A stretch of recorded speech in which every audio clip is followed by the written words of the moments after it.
मैं डॉक्टर भामा अग्रवाल राजीव गांधी राजकीय महिला महाविद्यालय भिवानी की ओर से हिंदी की इस कक्षा में आप सबका स्वागत करती हूँ, अभिनंदन करती हूँ। प्यारे बच्चों, आइए आज हम डॉक्टर धर्मवीर भारती द्वारा रचित रथ का टूटा पहिया नामक कविता का अध्ययन आरंभ करते हैं।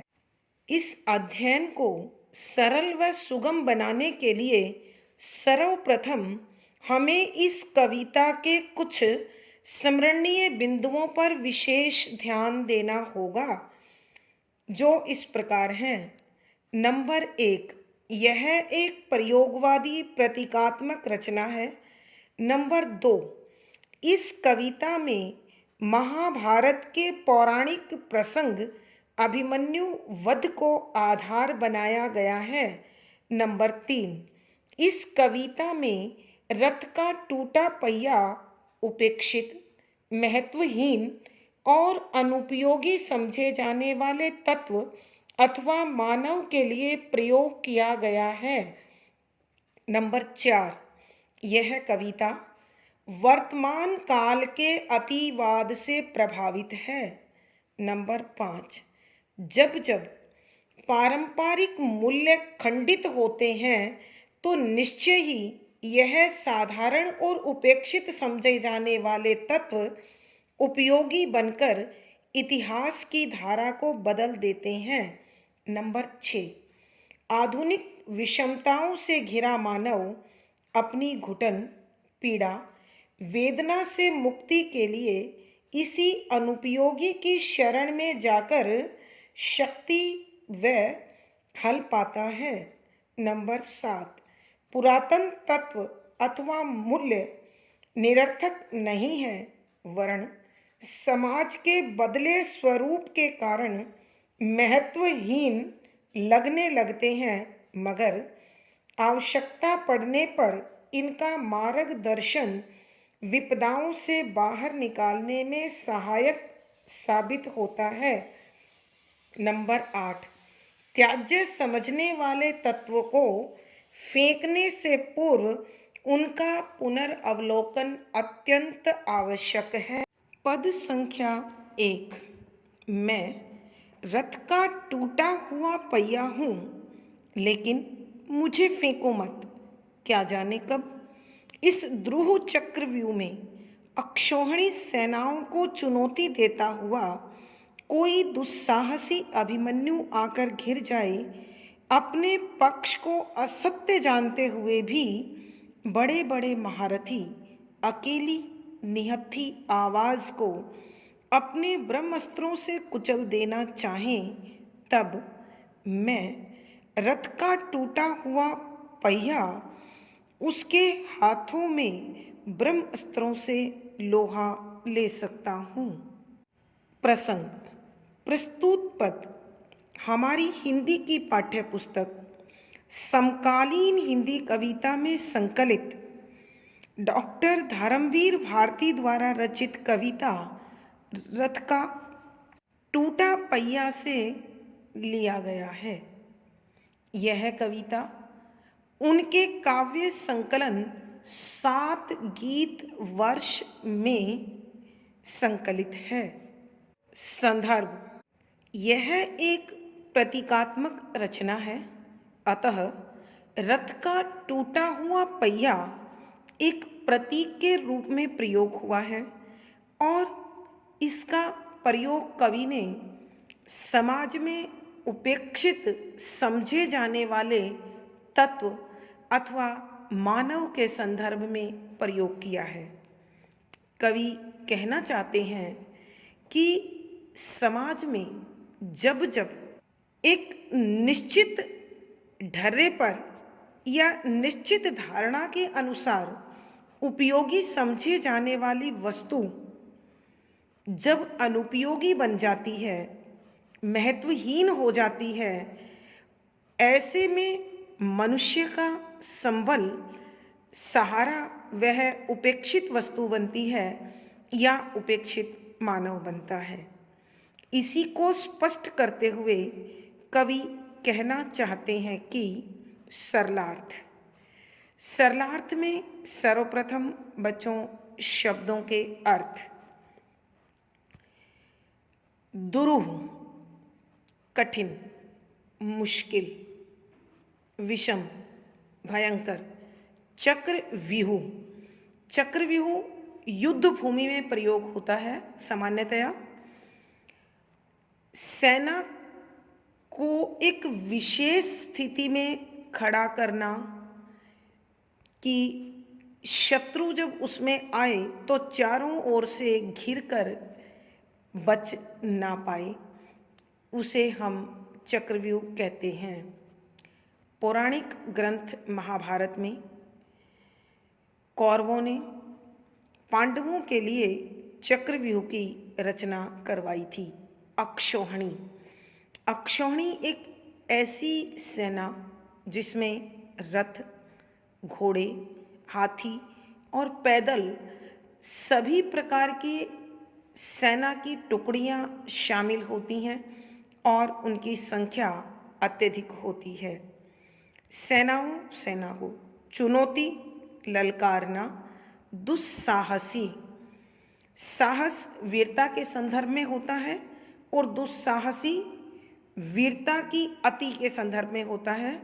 जब मनुष्य अपने आप को संकट में डालने का साहस जुटाता है, ऐसे में हम उसे दुस्साहसी कहते हैं। पक्ष, हिस्सा, असत्य, झूठ, महारथी, वीर, बहादुर, निहत्थी जिसके पास कोई हथियार नहीं है, आवाज, विरोध करने वाला। ब्रह्मास्त्र, ऐसा अस्त्र जो अचूक होता है, जिसका प्रहार कभी खाली नहीं जाता। लोहा लेना मुहावरा है जिसका अर्थ है मुकाबला करना। सरलार्थ, सर्वप्रथम जो सरलार्थ मैं कर रही हूँ बच्चों, वो इस कविता के रचे गए पदों के अनुसार है। मैं रथ का टूटा हुआ पहिया हूँ, कि कवि रथ के टूटे हुए पहिए के माध्यम से संबोधित करते हैं कि मैं रथ का टूटा हुआ पहिया हूँ। निश्चित रूप से टूटा हुआ हूँ तो रथ को गति प्रदान नहीं कर सकता, रथ मेरे सहारे नहीं चल सकता। लेकिन मुझे फेंको मत, कि निसंदेह मैं रथ को गति प्रदान नहीं करता और कर सकता, तो भी मुझे फेंको मत, क्योंकि जहाँ मेरा मूल प्रयोग है बेशक मैं वो प्रयोग नहीं आ सकता, लेकिन फिर भी कहीं न कहीं किसी न किसी रूप में कभी न कभी आपका सहारा अवश्य बनूंगा, अपनी उपयोगिता को सिद्ध अवश्य करूंगा। कवि उसी रथ के पहिए से उदाहरण दिला रहे हैं। क्या जाने कब, कि कौन जानता है कल कौन सी स्थिति बनेगी, कल क्या होने वाला है इस जीवन में। जब अभिमन्यु महाभारत के युद्ध के दौरान शत्रु से घिरा था तो मैं ही सहारा बना था, इसी को समझाते हुए कहते हैं कि ना जाने कब ऐसी स्थिति आ जाए जब हमेशा से साथ चलने वाले तत्व साथ छोड़ दें। वो कहते हैं जब महाभारत के युद्ध में अत्यंत भयंकर स्थिति उत्पन्न हुई इस द्रुह चक्रव्यूह में, कि जिसे भेदना आसान नहीं था, जिसे तोड़ना आसान नहीं था, उस चक्रव्यूह में जब 18 लाख अक्षौहिणी सेनाओं ने अभिमन्यु को घेर रखा था, तो ऐसे में उस अत्यंत साहसी अभिमन्यु ने मेरा ही सहारा लिया था। और जो बड़े बड़े महारथी उसे हर ओर से घेरे हुए थे, वो जानते थे कि वो युद्ध के नियम के विरुद्ध कार्य कर रहे हैं और एक निहत्थे अकेले बालक पर प्रहार कर रहे हैं, जो कि पूर्ण रूप से अनुचित था और उस पर ब्रह्मास्त्र चलाना संभवतः किसी भी दृष्टि में उचित नहीं था। लेकिन उनके ब्रह्मास्त्रों से मुकाबला करने के लिए अभिमन्यु ने उस समय मुझ रथ के टूटे हुए पहिए को ही उठाया था और उनसे लोहा लिया था, अर्थात उनका मुकाबला किया था। पल भर के लिए मेरे प्रहार से, मेरी चोट से उनके ब्रह्मास्त्र भी घबरा गए थे, विचलित हो रहे थे, डगमगा रहे थे। अर्थात कवि कहना चाहते हैं, जिस समय अभिमन्यु का साथ कोई भी हथियार न दे पाया, ऐसे समय में उस युद्ध भूमि में मैं रथ का टूटा हुआ पहिया ब्रह्मास्त्रों से लोहा लेने के लिए तत्पर था, तैयार था। ये कविता की पंक्तियों के अनुसार अर्थ है। दूसरा संदर्भ, यहाँ रथ का टूटा हुआ पहिया उपेक्षित तत्व या उपेक्षित मानव का प्रयोग है कि कवि कह रहे हैं कि समाज में जिन वस्तुओं को हम अनुपयोगी समझते हैं, महत्वहीन समझते हैं और उनकी उपेक्षा करते हैं, तो जब स्थितियां विषम आती हैं, जब मुश्किल में घिर जाते हैं, तो वही स्थितियां अपनी उपयोगिता साबित करती हैं। मेरा ध्यान हरियाणवी की एक कहावत की ओर जा रहा है बच्चों। खोटा बेटा और खोटा सिक्का मुसीबत पड़ने पर काम आते हैं। तो यहाँ संभवतः कवि की प्रेरणा भी ऐसी ही कोई उक्ति अथवा यह प्रसंग रहा है।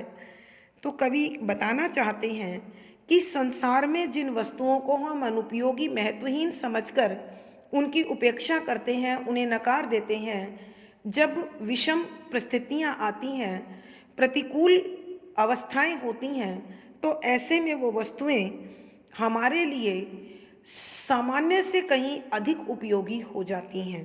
तो हमें किसी भी वस्तु का या तत्व का प्रयोग करते हुए हमें उसके सभी पक्षों का विशेष ध्यान रखें और किसी की भी अवहेलना ना करें।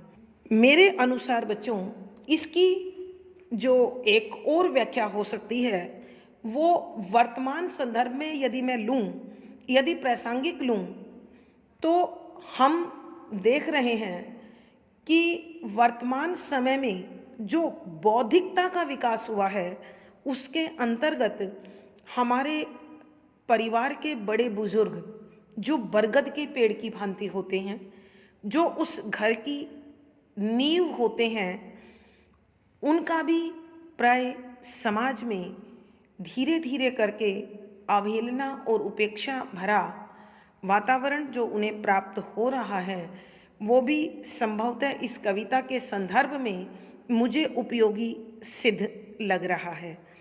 बच्चों, परिवारों में प्राय बड़े बुजुर्ग उपेक्षा का शिकार हो रहे हैं, क्योंकि इस भागम भाग और आपाधापी भरी जिंदगी में युवाओं के पास और बच्चों के पास उन्हें देने के लिए समय कम पड़ रहा है।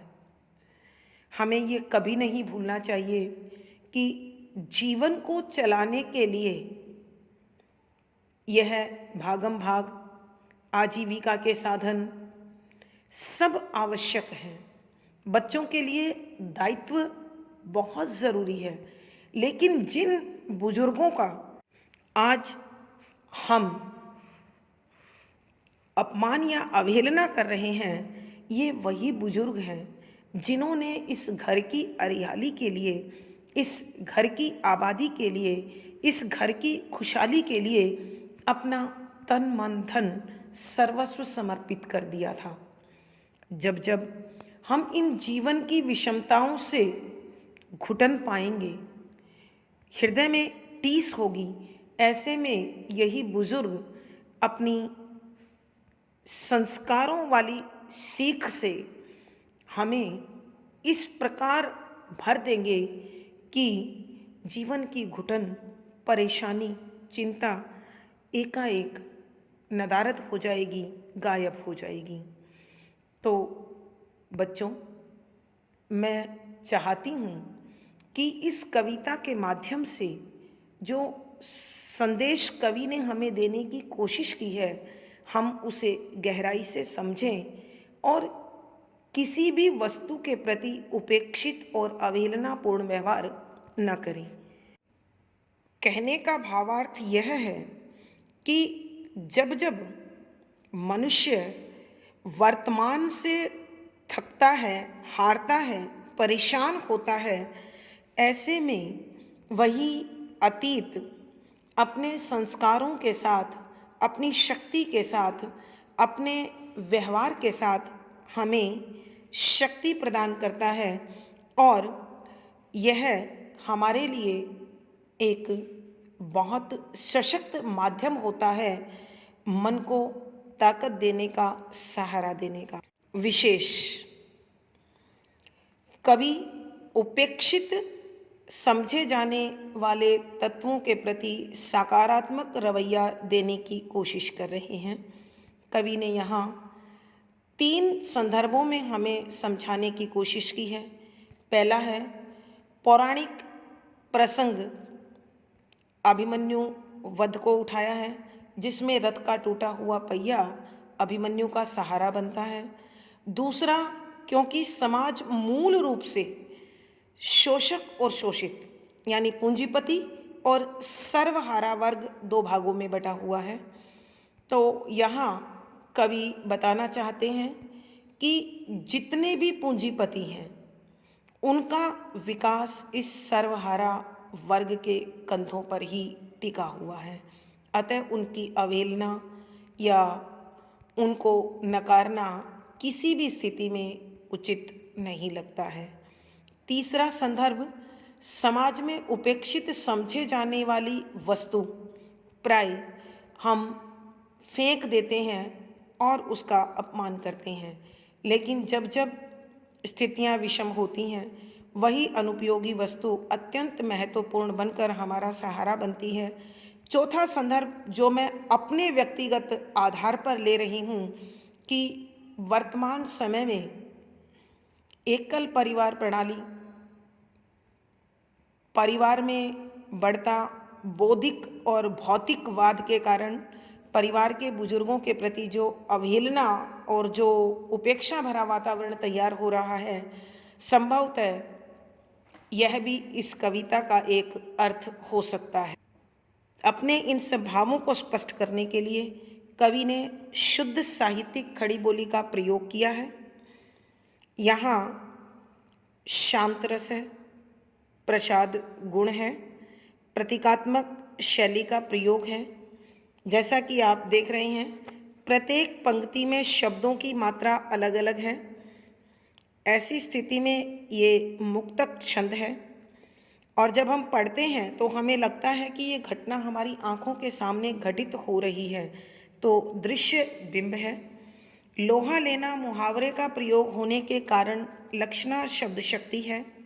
इस पद में रथ का टूटा हुआ पहिया बोल रहा है, अतः मानवीकरण अलंकार है। क्या जाने कब प्रश्न अलंकार है।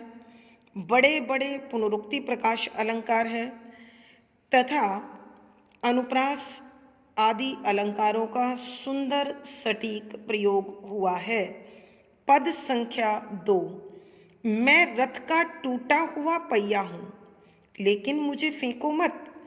इतिहासों की सामूहिक गति सहसा झूठी पड़ जाने पर क्या जाने, सच्चाई टूटे हुए पहियों का ही आश्रय ले।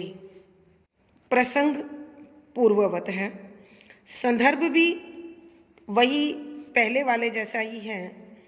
यह एक प्रतीकात्मक रचना होने के कारण कवि ने रथ के टूटे हुए पहिए का प्रतीकात्मक प्रयोग करते हुए कहा है कि आवश्यकता पड़ने पर अनुपयोगी और उपेक्षित समझे जाने वाली वस्तु ही अत्यंत महत्वपूर्ण सिद्ध होती है।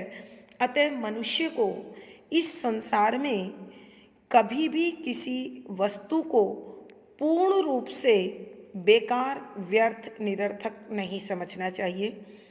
कवि इसी विषय को स्पष्ट करते हुए कहते हैं कि व्याख्या, मैं रथ का टूटा हुआ पहिया हूँ, कि कवि रथ के टूटे हुए पहिए के माध्यम से कहलवा रहे हैं कि मैं रथ का टूटा हुआ पहिया हूँ लेकिन मुझे बेकार और निरर्थक समझकर मत फेंको, क्योंकि जिस प्रकार महाभारत के युद्ध में चक्रव्यूह में घिरे हुए अकेले निहत्थे अभिमन्यु ने सातों महारथियों के ब्रह्मास्त्रों से मुकाबला उस रथ के टूटे हुए पहिए से लिया था, तो मैं भी जब जब इतिहास अपने प्रचलित जीवन मूल्यों से, सामूहिक जीवन मूल्यों से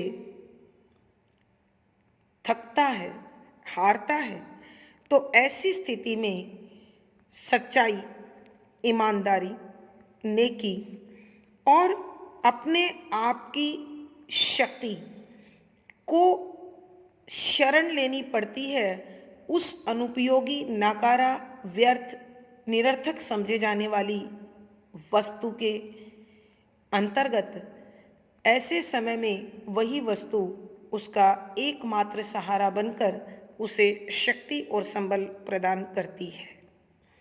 कवि कहना चाहते हैं कि मेरे महत्व को स्वीकार करो, क्योंकि जब जब इतिहास सच्चाई से परे हटता है, तब तब उसे सच्चाई का एहसास कराने के लिए मुझे उपस्थित होना पड़ता है। तो दूसरे संदर्भ में कवि कहते हैं कि समाज चाहे विकास की कितनी भी सीढ़ियां क्यों ना चढ़ ले, कितनी भी उन्नति क्यों ना कर ले, कभी भी पुरातन जीवन मूल्य निरर्थक नहीं हो सकते, पूर्ण रूप से अनुपयोगी साबित नहीं होते। इस नव निर्माण का आधार जब जब हम पुरातन मूल्यों को साथ लेकर चलते हुए करते हैं, तभी हमारा विकास पूर्ण रूप से संभव होता है और हम एक अत्यंत समर्थ, संस्कारी और संपन्न समाज की स्थिति को निर्मित कर पाते हैं, समाज का निर्माण कर सकते हैं। तो यहाँ कवि उसी उपेक्षित का संदर्भ लेते हुए, जैसा कि हमने उपरोक्त पद में किया है कि पूंजीपति वर्ग और सर्वहारा यानी गरीब वर्ग की सहायता लेकर ही वर्तमान व्यवस्था को पूर्ण किया जाता है, किसी भी एक तत्व को नकार कर दूसरे का प्रयोग संभव नहीं है। समाज में जो यह गरीब वर्ग है, वास्तव में निर्माण का मूल आधार यही है। तो कवि कहते हैं, जब जब नव निर्माण की ज़रूरत पड़ती है तो इस नव निर्माण को इन्हीं की ओर देखना पड़ता है, ताकना पड़ता है, उन्हीं की शरण में जाना पड़ता है, तभी नव निर्माण और विकास दोनों संभव है। अतः इस उपेक्षित समझे जाने वाले वर्ग की हमें अवहेलना नहीं, बल्कि उन्हें सम्मान देना चाहिए, उनकी प्रतिष्ठा बनानी चाहिए, उनका आदर करना चाहिए।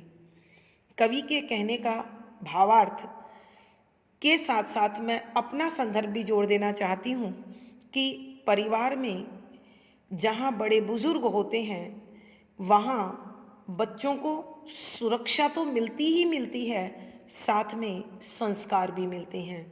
और संस्कार विहीन मनुष्य मेरी दृष्टि में पशु तुल्य है। तो मनुष्य को एक सच्चा मानव निर्मित करने के लिए परिवार में बुजुर्ग हों, उनके संस्कारों से यह नई पौध पुष्पित हो, पल्लवित हो, तभी समाज पूरे संसार भर में एक शक्ति संपन्न, समर्थ और संस्कारी समाज होगा, जिससे हर तरफ पूर्णता होगी। उससे घर सुरक्षित रहेगा, समाज सुरक्षित रहेगा, देश सुरक्षित रहेगा और विश्व सुरक्षित रहेगा। बच्चों, संदर्भ अनेक हो सकते हैं, विषय वस्तु अनेक हो सकती हैं, लेकिन मूल तत्व एक है कि जो आज हमें अनुपयोगी लग रहा है वो कभी न कभी उपयोगी था और कभी न कभी अपनी उपयोगिता को दोबारा भी साबित करेगा। अतः किसी भी तत्व की अवहेलना न करें, निरादर न करें, अपमान न करें। विशेष यहाँ वही उपेक्षित समझी जाने वाली वस्तु को पूर्ण रूप से अवहेलना न मिले, कवि का ये प्रयास है। शुद्ध साहित्यिक खड़ी बोली का प्रयोग है, शांत रस है, प्रसाद गुण है, लक्षणा शब्द शक्ति है, दृश्य बिंब है, मुक्तक छंद है, गेय शैली है। अब यहाँ मानवीकरण, अनुप्रास, प्रश्न आदि अलंकारों का सुंदर सटीक प्रयोग हुआ है। बच्चों, आज हमने रथ का टूटा हुआ पहिया नामक कविता को पढ़ा है, समझा है। आशा है आपको अच्छी प्रकार से समझ में आ गई होगी। तो वीडियो को लाइक करें, शेयर करें और अपनी विषय वस्तु को समय पर प्राप्त करने के लिए चैनल को सब्सक्राइब करें। धन्यवाद बच्चों, आभार। आपका जीवन और दिन मंगलमय हो, इसी शुभकामना के साथ धन्यवाद साथियों।